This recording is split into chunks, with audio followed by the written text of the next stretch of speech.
Okay, the first thing that you guys need to know, you need to know how to use a calculator and change fractions to decimals. For example, if you have an answer of 4 divided by 15, you should be able to divide 4 by 15 using technology. I'm not asking you to do anything by hand. So if you divide 4 by 15, it will be 0.2667. Now I'm going to ask you this question, guys. When you do your homework online, the system is going to ask you to round, for example, to 2 decimal places. So what would be the answer here rounded to 2 decimal places? You want to share the answer with me, please? So what's 0.2666 rounded to 2 decimal places? It will be what? 0.2 and then what? 7. That is correct. Yeah. So 0.27. Another example, guys, 3 divided by 8. If he asks you to round to 3 decimal places, then it is 0.375. If he asks you to round to 2 decimal places, then you will have to look at this, what happens after the second one. So you underline the second decimal place and look at the third one. If the third one is 5 or more, you add 1 to it, so it will be 0.38. Okay. Mr. Bazzi? You don't see the screen? No. Oh, I was wondering, no one is participating. All right, let's do that again. 3 divided by 8. What about now? Can you see the screen, guys? Yeah. Great. Yes. Yeah, just let me know, guys. If anything goes wrong, please let me know, because I wouldn't know myself unless if I notice it. So I appreciate it if you can let me know. So look, guys, 3 over 8. You need to know what I was saying, that you need to know how to divide numbers. That's important, because when we do this chapter probability, it's mainly one number divided by another number, but he might ask you to write your answer as a decimal. So that's how you write it, as a decimal. If he says change this 1 to 2 decimal places, then you look at the third one. If the third one is 5 or more, you add 1 to the second number and drop the rest. So that will be 0.38. Now, if he asks you guys to change your decimal to a percent, here's how we change a decimal to a percent. To change a decimal, guys, to a percent, you just multiply by 100. So if I multiply by 100, watch, guys, and that would be my percent, 38%. You could get an answer like 7 over 17, and you need to change it to a decimal. I guess 0.41176. How do I change this one? Let's say to 3 decimal places. Who can give me the answer to 3 decimal places, please? So it will be what? Point. Yes. 4, 1, and what's the third digit, guys?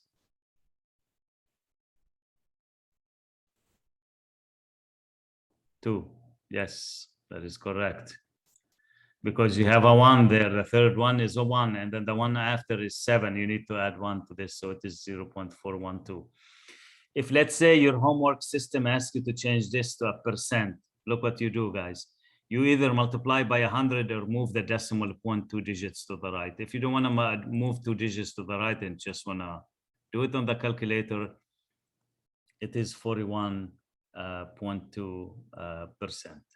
So that is something that you need to know here. Another thing that I would like you also to know, let me show you some of the questions and the homework.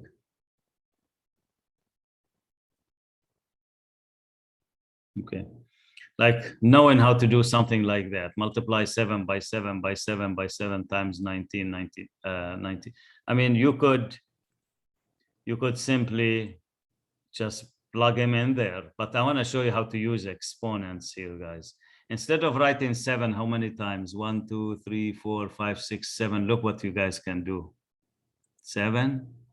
And you see the hat right there, guys. Just press the hat and put the 7, and then press enter, for example, to find the answer of this one. You want to do 19, 19, 19, you can do it in one shot like this. And oh, I put 9, it should be 3, sorry. 19 times 19 times 19. And here you go. To find the final answer, guys, you just take the first number and multiply it by the second one. I could have done the whole thing, guys, together at once. 7 raised to the power of 7. And then press the arrow key, the right arrow key, to move the cursor down. And then times 19 raised to the power of 3. And that's the answer. So that's one thing you need to know how to use in the calculator. You see, guys, the decimals that we were talking about. Okay. What does it mean to say that a number is between 0 and 13? When you guys see those inequalities without an equal sign under, the less than here, it means W is 0, between 0 and 13, but not including 0 and 13. To select the correct answer, guys, in mathematics, we use a parentheses to say that the numbers are not included at the very ends, and we use the brackets to say that the numbers are included. In our case here, since 0 is not included and 13 is not included, then that would be your answer. But let's say, guys, you were doing the homework and the system gave you this. I'm gonna change the answer here. Put the less than or equal to, and then the less than or equal to. So something like that.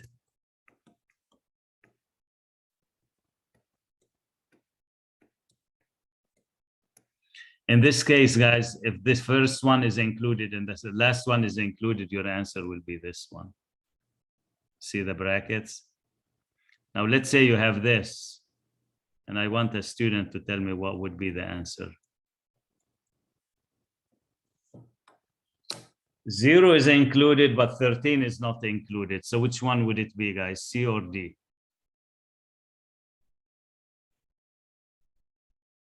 Yes? Waiting for a response. It would be D, that is correct.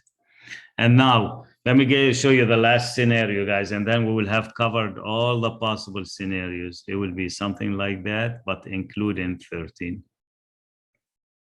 So, guys, it means inclusive or exclusive. When you include the border points, the end points, you're doing inclusive. And when you don't include them, it's exclusive. Now here, we're including only one. If you include one with the equal sign, that means I have to have a bracket at 13 and parentheses at 0. And look, guys, that's part C. So that's something that I'd like you to understand. You will see that later.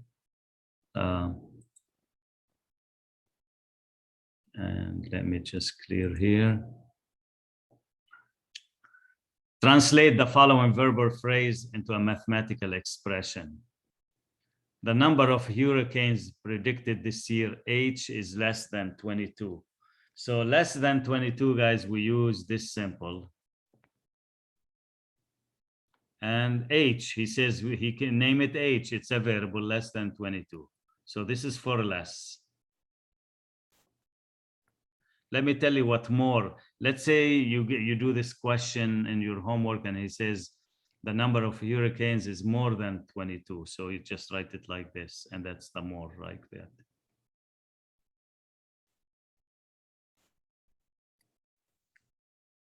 And what about if he says less than or equal to 22? Less than or equal to 22, we write it like this, guys. And the last scenario, more than or equal to 22, will be this one. So that's a less than, that's a more than, this is less than or equal to.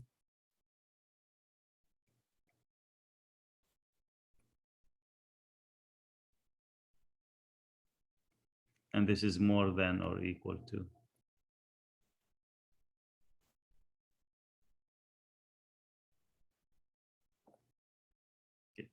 And the last thing, guys, I would like to do before I get into probability, I would like to ask you how to change percents to decimals. So if you guys have like 38.71%, can someone change it for me to a decimal? We visited that when we did chapter 1 and 2, and we still need this. So what would 38.71% be as a decimal?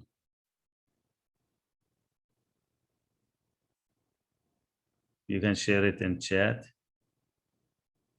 Okay, 0.3871, that is correct. Great. So you just move the decimal point 2 digits to the left. That's all it is, guys. And you have to do that when you do calculations, because when you do calculation, you don't use a percent. So for example, if someone asks you what's 17% of 50,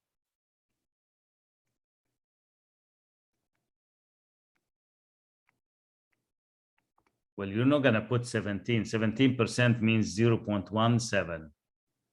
And remember, guys, what I said about of. Of in mathematics means multiplication times 50. And that should give you what, 8.5.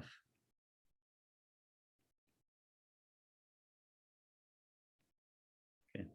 100%, guys, means 1. Just keep that in mind.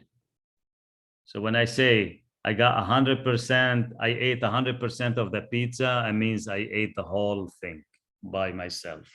50% is a half, 25% is a quarter, and 75% is 3 quarters. All right. So this is what we okay. This is a chapter on probability. Actually, your course is statistics, but we need to know a little bit of probability in order to learn statistics. So we're going to do some basic introductions to probability in chapter 3, and we're going to use those introductions to build on the remaining chapters of this course. So you need to have a basic understanding what probability means. Why do we do probability? What is the definition of probability? And we'll use all those techniques we learn in chapter 3 so we can grasp chapter 4, 5, 6, and up. Before I do that, I think probably you will be able to answer this question. This is a die. You would win, guys, if I roll this die and get a 6. What's your chance of winning? Who can tell me what's the chance of winning right here? So if you play this game, guys, there are 6 faces on the die. And if this die lands on a 6, you win. What is your chance of winning? 1 in 6. Exactly. Does everyone agree with that? You already defined the probability. Your probability is 1 chance out of 6 possible chances. The one in the numerator, guys, is called the favorable outcome. That's what works in your favor. If you get a 6 and there is only 1 6 in there, and the 6 at the bottom in the denominator are all the possible outcomes that you cannot control. And we know that there are 6 faces, guys. 6, 5, 1, 4, 2, and then we have the 3. So there are 6 faces. Okay. So what you just responded to me and you said 1 out of 6 is an example of a probability. Now, why do we study probability, guys? We study probability to figure out the likelihood of something happens when we are not certain whether something is going to happen or not. Like there is no need for me to study the probability that tomorrow is going to be Thursday because I know for sure it's going to be Thursday. So when we don't know, when we need to make a prediction or to forecast on something or try to make an intelligent guess, we do probability. But when we are certain that something is happening for sure, there is no need to calculate the probability because you know the chance that something is going to happen is 100%. So it would be silly of me not just to say what's the probability that tomorrow is Thursday. Well, it's going to be 100% because tomorrow is Thursday. Okay. So what I usually do in this class, guys, but we're not going to do it because we're not together. I ask students to roll the 2 dice and we record the sum of the 2 faces, 2 up faces on the dice. Like for example, here I see a 3 and a 4, so we record that it happened once, and then I ask the students to roll again, and then we record, what shows up in there. I'm not gonna do this experiment. I will, if you have a pair of dice, guys, if you like to do this for me 50 times and record and try to shade what you get. For example, look here, guys, I got a 9. So what I would do here, I just go and shade the 9. Then I do it and do it randomly. So just do it again. Look, I got a 2. Then I'll go and shade, just where it shows a 2. If you do this about 50 and 60, let's do it, for example, 60 times, guys, and shade, just what comes up as a sum on the faces, you're going to notice something in this graph, which I'm going to show you next time what you would notice. You should notice a nice graph that has a certain shape. It should be one of the shapes that you learned about in chapter 2. So why don't you try to do that? That's optional. You don't have to, but I think it will be a good experiment to do this activity. So that's the first page. I'm going to go to the second page, guys, now and start talking about what probability is. Okay, a probability, guys, experiment is an action or trial through which specific results, counts, measurement, or responses are obtained. And when you roll a die, guys, this is an experiment. That's a probability experiment, because you don't know what's going to come up on the face. It could be a 1, a 2, a 3, a 4, a 5, or a 6. We don't know that. If we knew, it's not a probability anymore, guys. What is an outcome? An outcome is the result of a single trial in a probability. So when I roll a die, guys, what are the possible outcomes? There are 6 possible outcomes. You could get a 1 on the face. You could get a 2, you could get a 3, you could get a 4, you could get a 5, you could get a 6. Each one of those is called an outcome. Now, all the outcomes together from the die are called the sample space. So the sample space is a set of all possible outcomes of a probability experiment. Let me ask you this, guys. If I toss a quarter, what are the possible outcomes? What could you get? It could land on what? A head or what? Or tail, correct? So there are 2 outcomes, guys. Either heads or tail, just 2 possible outcomes. Your sample space, when you toss a quarter, is 2 values, either a head or a tail. Sample space consists of all the possible outcomes. What is an event? So we're just going to give you some definitions here. Consists of 1 or more outcomes, and it is a subset of the sample space. So here are some examples. A probability experiment, roll a die. You would win if you get a 3. What's your chance of winning a 3? It's 1 out of 6, because there's only 1 3 on the die. What is the sample space? The sample space is a collection of all the outcomes. It could be a 1, it could be a 2, a 3, a 4, a 5, or a 6. Okay. What about, guys, if I roll a die and you would win if you get an even number? What would be your chance of winning? So you roll a die. You win if you get an even number. Here I win. Oh, I win again. It's a 4. What is the chance of winning, guys? Can you tell me? 3. 3 out of what? 6. Exactly. It's a 3 out of something always. And the reason why she said 3, because when the die, if you win, if you get an even number, you could get, if you get a 2, you win. If you get a 4, you win. If you get a 6, you win. There are 3 of them out of possible 6, guys. We don't care what the values are. We count. We care about their count. 1, 2, 3. 1, 2, 3, 4, 5, 6. So it's a 3 out of 6. That's how we compute probabilities. Okay.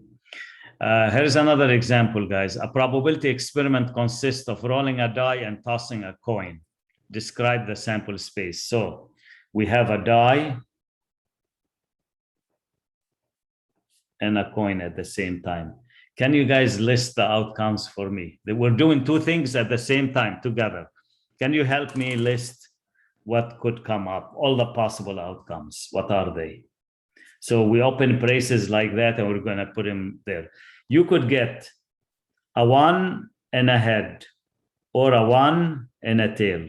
You could get a 2 with the head, a 2 with the tail, a 3 and a head, a 3 and a tail, a 4 and a head, a 4 and a tail, 5 and a head, 5 and a tail, 6 and a head, 6 and a tail.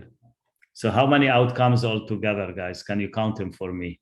Would a student please count those outcomes for me? How many?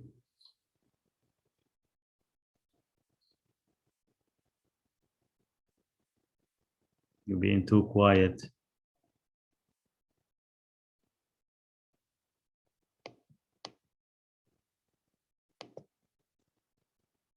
Do I have a count for this?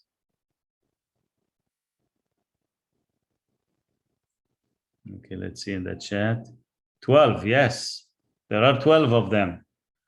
These are together, guys. You cannot split them up because we're doing two things at the same time. 1, 2, 3, 4, 5, 6, 7, 8, 9, 10, 11, 12. Your denominator is 12. It's a total number of outcomes. If I tell you what is the probability that you would get a 4 and a head together, you will tell me this is 1 4 and a head I have in the set, so it's 1 out of 12. Your chance of winning is only 1 out of 12. Okay. Now I'd like you to notice something, guys. The coin has 2 outcomes. And the die has 6 outcomes.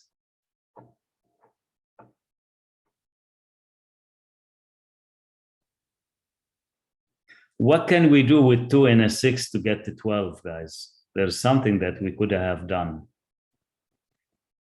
What would you do with 2 and 6 to get 12? Multiply it. Multiply them. So in order to figure out when you do two things at the same time, to figure out how many possible outcomes are there, figure out what would the first object give you as far as outcomes, what would the second object give you as far as outcomes, and multiply, you know, those number of outcomes. 2 times 6 will give you 12. And having said that, guys, I'm gonna show you if I roll a die. We're gonna take 2 dice. If I roll 2 dice, guys, how many possible outcomes are there? For your information, there are 36 outcomes. And if you ask me, how do I know it's 36 outcomes? Watch. I'm gonna start listing them for you. You could have a 1 and a 1, a 1 and a 2, a 1 and a 3, a 1 and a 4, a 1 and a 5, and 1 and a 6.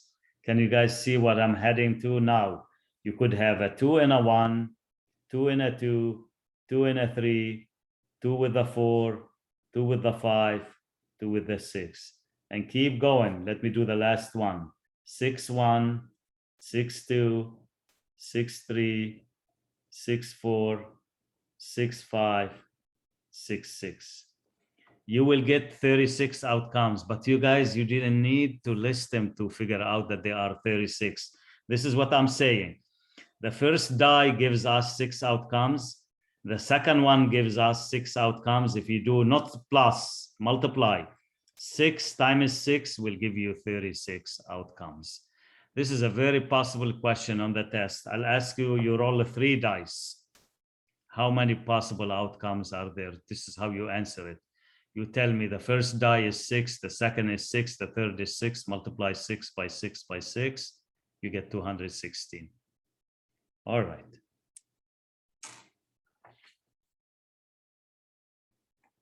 So here is the summary of what I'm talking about.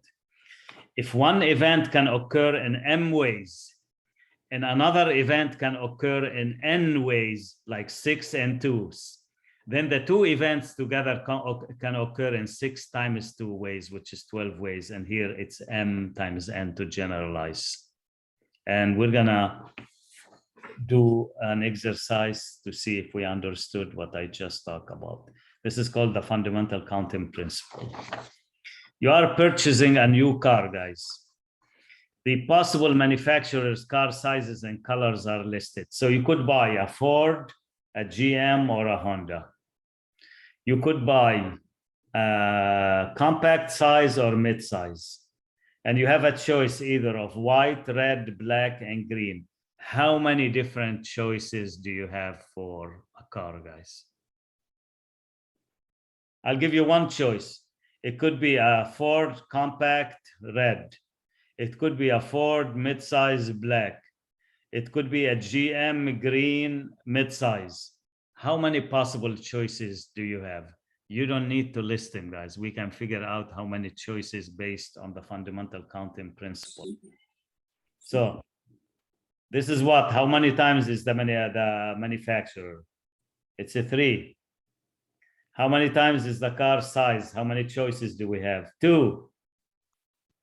And how many choices for the color? 1, 2, 3, 4. 4 choices of the color. Who can tell me what I'm going to do with those 3 numbers? Multiply. Multiply them. That's the magic word, guys. 24 ways. You wouldn't come up with any more than 24 ways, guys. That's it. It's impossible to come up with more than 24 ways. And I'm going to demonstrate this to you guys with this example. We have 2 quarters. I want to toss 2 quarters. What are the possible outcomes? Can you guys give me, let's list them. There are not too many, so we're going to list them. If you toss 2 quarters, what could you see, guys? Face up. What's the first choice? Yes? This is head or tail here, and this is head or tail. So what could you see face up? All the possible outcomes. Let's list them. What's the first observation?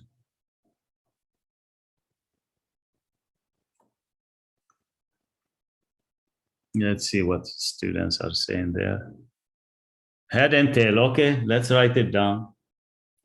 Then tail and head. Okay. And then head and head. That's good. And there's one more, guys. Tail and tail. Thank you very much. That's it. These are the choices. Let's count them.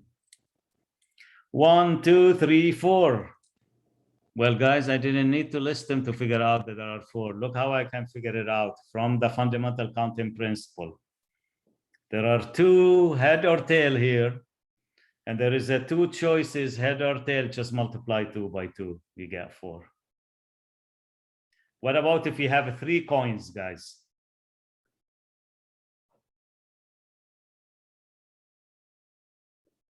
You agree with me, it's going to be 2 times 2 times 2, 8. And I'm going to list them for you because I want you to understand that. And if you can help me, guys, you can put it in the chat. That's fine. Let's list them.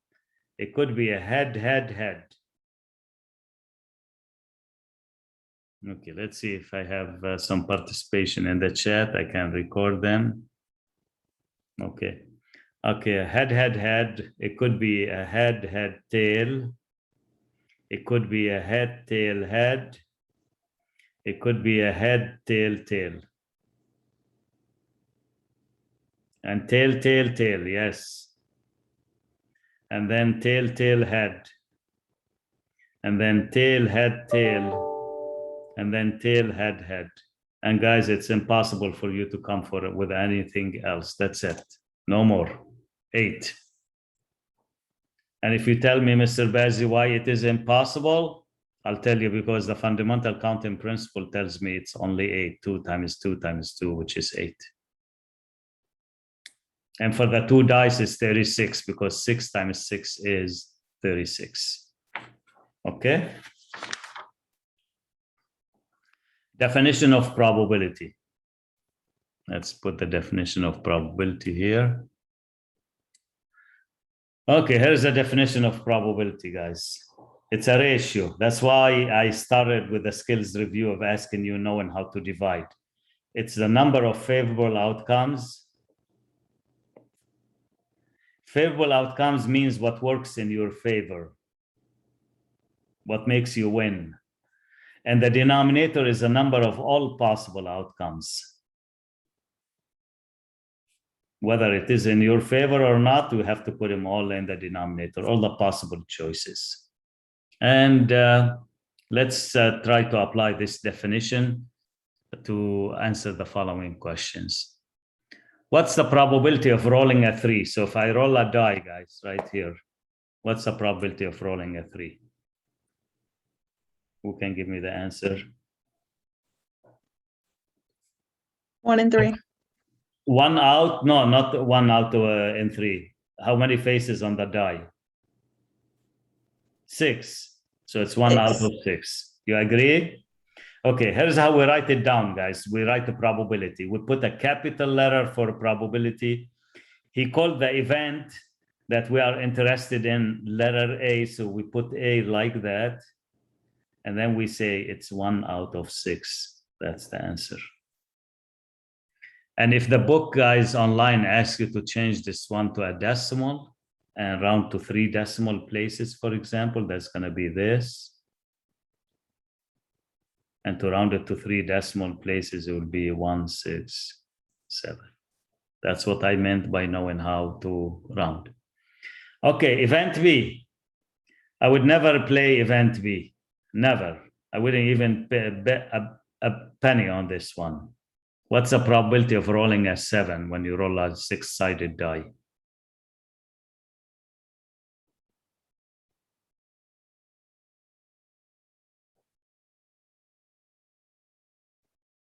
Does anyone know the answer?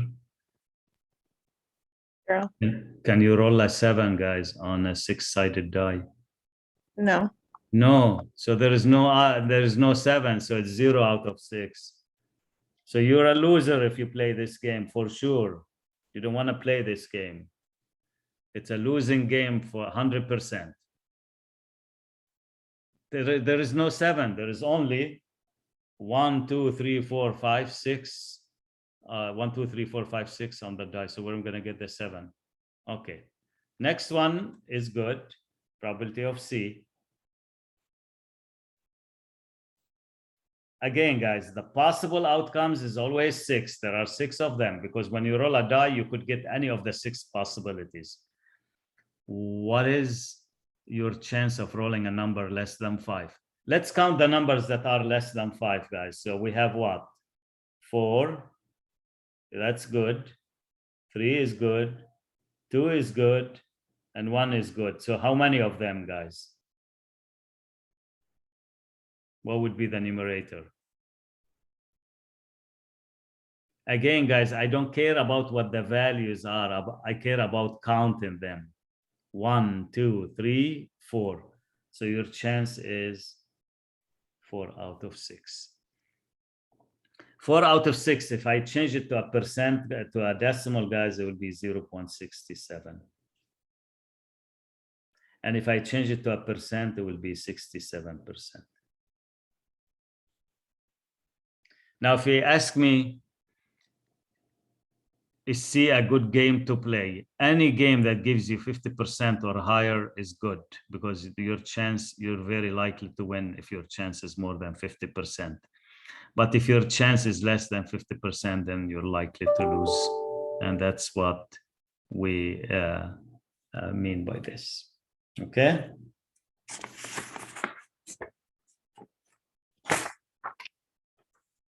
Another definition of probability through this. If you have a table, just like a frequency distribution table, like this example, a company is conducting a telephone survey of randomly selected individuals to get their overall impressions of the past decade. So far, 1,504 people have been surveyed. So your denominator, guys, is 1,504. It's everybody. What is the probability that the next person surveyed has a positive overall impression? Okay, so you start, guys. It's 1,504 in the denominator. And what would be the numerator? We want the probability of finding someone who has a positive overall impression. 406. 406, that's exactly is, yeah, 406. And divide. Okay, let's divide. So turn this on. 406 divided by 1,5. If the system asks you leave this as a fraction, you leave it as a fraction, but it's very likely. Let's say I'm asked to do 4 decimal places, guys. So 4 decimal places, I count 2699. What comes after the last 9 is a 4, so I'm good, 2699. Now, if you wonder, guys, what do we mean by this symbol here? That means approximately.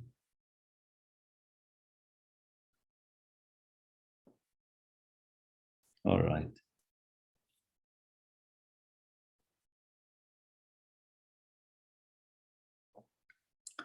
Now, this is called the empirical. Okay, let me give you the definition here. Now I'm going to go back and give you a static. If you have a table, we don't call it the traditional theoretical probability definition like I did before. We call it empirical or statistical probability. It's based on the table, but it's very much the same as the definition I put earlier.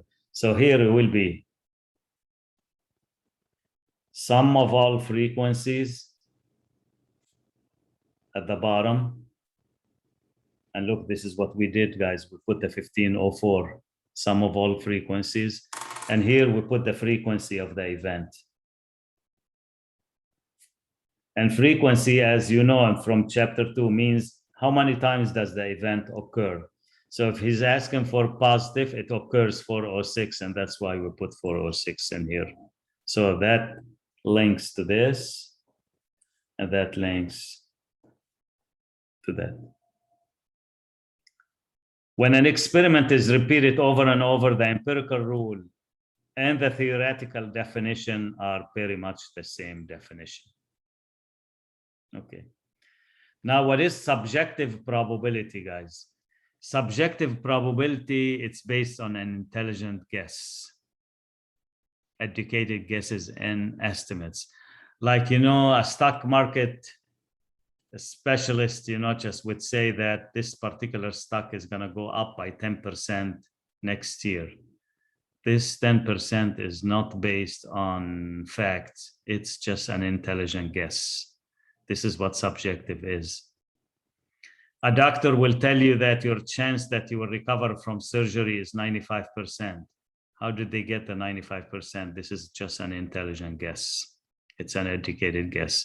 So anything, guys, that comes from intuition, it doesn't come from a table like this. This is called subjective probability. So we're going to do the 1, 2, 3. So we have statistical probability when you have a survey and a table. We have the traditional definition of probability, theoretical definition, and we have subjectives. I would like you guys to label each example of what type of probability the example is. So the probability that you will get the flu this year is 0.1. What do you think, guys, it is? Classical, empirical, or subjective? Give me your choice. How do I know that your chance of flu is 0.1? Is that based on facts? That's only an intelligent guess, guys. This is subjective.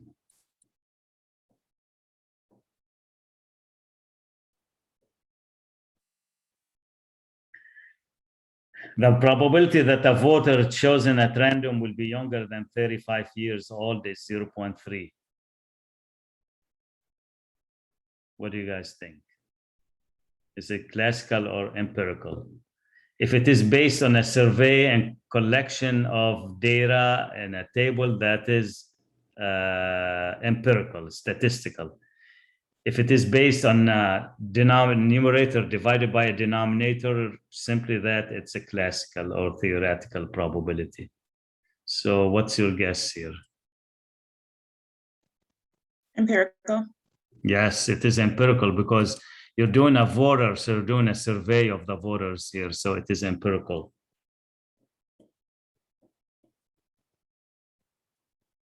The probability of winning a 100 raffle ticket is 1 out of 100. This is basically a classical, guys. You have a raffle, 100 tickets, and one of the tickets is a winning ticket. So your chance of winning is 1 out of 100. That is simply a classical definition. Okay. Now, you need to know, guys, the probability can never exceed 100%. And can never be negative. So the lowest value that the probability can be is a 0, and the largest value of probability can be is a 1. And this is the reason, guys, in the skills review where I introduce less than or equal to or less than or equal to, so you can understand this. I will never expect you guys to give me an answer on a test of a probability being more than 1. That's impossible. And I can never expect to give me a negative answer for probability. When the probability is 0, for example, the probability that today is Friday is 0, definitely, because I know today is not a Friday. So I'm very positive about this one. But the probability that today is Wednesday is 1. Yes, because I'm certain that it is 1 today. So probability can never exceed 100%. And can never go below 0%. I can share with you a question that I asked my students in the past. I said, what's wrong with saying I made 120% efforts on the homework? I had some students who said there was nothing wrong with it, but I said, no, there was everything wrong with it. You cannot make more than 100% efforts. You're one person. So once you go over 100%, then you are in the wrong mode. So that's why it's not possible. It's not possible for me to make 120% efforts to teach you. My maximum is 100%. I cannot go beyond that. Okay. Let me ask you this question here, guys, before I tell you what this one is. If the probability that of rain today, let me write it down. Let's say the forecast say is 18%. Can you guys, well, I want to make it 20. They never do single digits. 20%. Can someone tell me what's the probability of no rain today?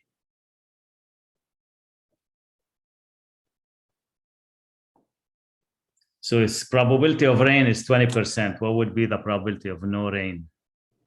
80%. Excellent. And how did you guys figure this out? That is correct, because the sum of all probabilities add up to 100%. Can't exceed that. So yes, if rain is 20%, no rain is 80%. And if you ask me which one is going to prevail today, I can tell you this one should prevail because it has the higher probability. So it's likely that there will be no rain. But guys, sometimes they say there is 95% chance of rain, it doesn't rain. And they say that there is 95% chance it will be sunny, and then it gets cloudy or it rains. So, but you can be pretty much, just confident that there will be no rain because the chance is 80%. So no rain is the complement of rain. We call it the complement, and that's what the complement is, the total opposite of the event. So probability of not E plus probability of E should always add up to 1, guys. And look, 20% plus 80% add up to 100%. And let me tell you what E prime means. E prime means not E. That's what it means. And here is a possible question on the test. I ask you, I tell you probability of A is 0.35. What's the probability of the complement of A? No A. You just tell me 0.65 because 0.35 and 0.65 add up to 1. They have to add up to 100%, guys. Okay? Any questions so far?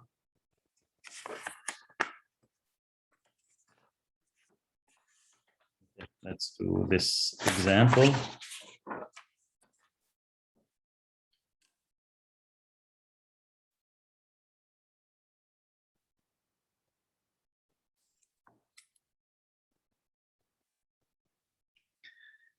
You survey a sample of 1,000 employees at a company and record the age of each. Excuse me.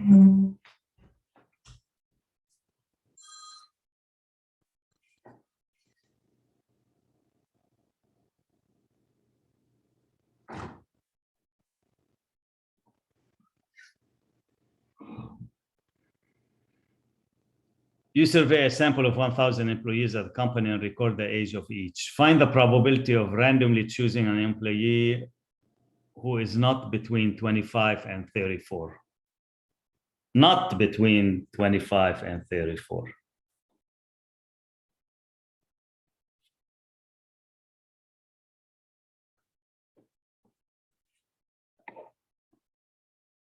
I can tell you the denominator has to be 1,000. Who can tell me what the numerator is going to be? There are two ways to do this one, guys. We want someone who is not between 25 and 34.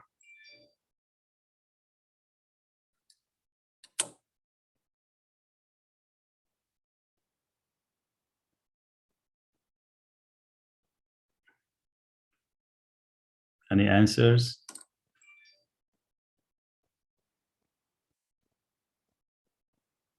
How many are there, guys, that are not between 25 and 34? Remember, these are the favorable outcomes here. We have to put the ones that work in our favor. So how many? We have a 366. So here's one way you can do it. And I'm gonna give you a shortcut. You could do 54. That's not between 25 and 34, plus 233, plus 180, plus 125, plus 42, which is gonna be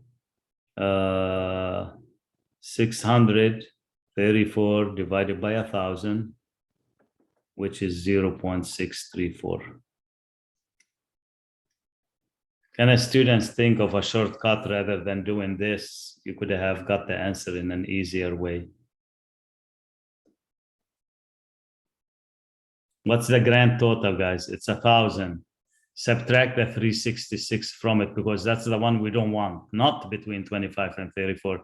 It will be 634. And that's what we call the complement here. So that's how you answer this one. If I give you this question, I ask what's the probability that the person is between 25 and 34, that's a different story. It will be 366 divided by 1,000. All right. Last question we're gonna do, and then we'll wrap this up and we'll continue on Monday in class. I'm just gonna do this example from the book.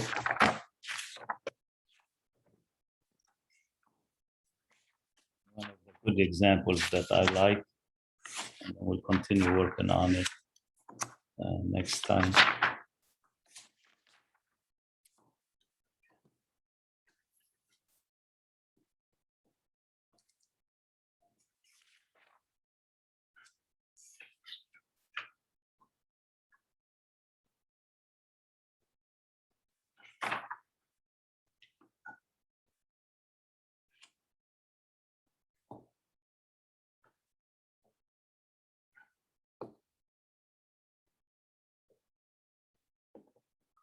Okay. Just a few questions, guys, to wrap this up. The difference between the three types of probability. Classical, empirical means statistical based on a survey or a table results. And then intelligent guess, which is subjective. 53, guys. Can you tell me, according to company records, the probability that a washing machine will need repairs during a 6-year period is 0.10. What do you guys think it is? He's making a guess here. He's making an intelligent guess. It is subjective. How do I know that it's going to need repair? I'll just guess it. 54. The probability of choosing 6 numbers from 1 to 30 that match the 6 numbers drawn by a state lottery is 1/3,838,380. So there are 3,838,380 possible combination of numbers you can play, and there is only one winning number. Who can tell me what 54 would be, guys? It's not going to be subjective. That's not a guess. It's going to be either classical or empirical. Any answers? Let's see in the chat. This is a classical, guys. One favorable outcomes, one winning number out of all the possible combinations that you can play.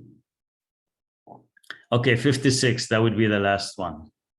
According to a survey, remember, he says survey, that should give you a hint. The probability that an adult chosen at random is in favor of a sprinkler ban is about 0.45. I would like a student or two to put their answers in the chat. When you get a survey, you get a table and you get results in the table. So it's going to be empirical. That is correct. Yes. Anything that you guys get out of a survey or a table is empirical.